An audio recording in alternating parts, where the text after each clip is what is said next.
ҳар як зан аз рӯи табиати худ нотакрор аст. ҳамин тавр офарида шуданд ва ҳамин тавр ҳам ҳастанд.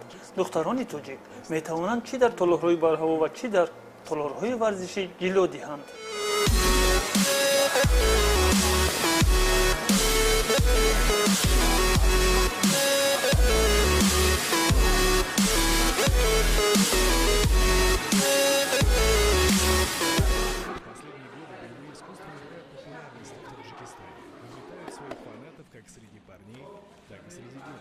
ба толор ҳам то барои харобшавӣ омадам, вале ҳамин хел шуд ки гӯштингирӣ ба ман хело маъқул шуд. ҷиу-ҷитси дар назари аввал хеле вазнин менамояд, вале муҳориба на танҳо қувваро зиёд мекунад, балки боз иродаро низ. Иродаи мустаҳкам бошад ба ҳама новобаста ба ҷинсият лозим аст.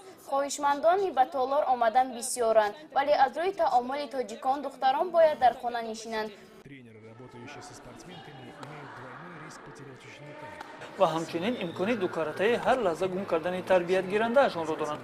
меҳнате ки барои омода кардани шогирд сарф гардидааст дар як лаҳза метавонад барабас равад. бо фишори волидон духтар метавонад аз варзиш даст кашад. Встречал таких родителей, которые даже форму не разрешали носить. Мы говорили, зачем вы ограждаете ребенка от спорта и коллектива?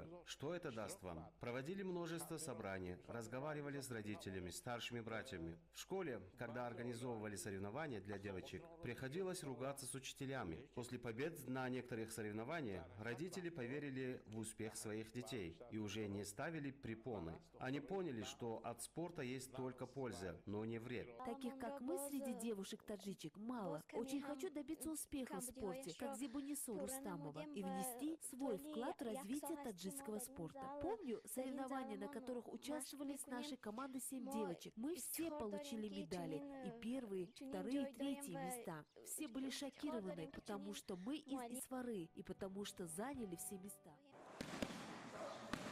агар шумо саргузашти аҷиби худро доред ё ба қаҳрамонои ин барнома кӯмак расонидан мехоҳед, пас ба суроғаи электронии мо alao@alao.kz нависед. ҳатман ишораи барои барномаи қаҳрамонои моро гузоред.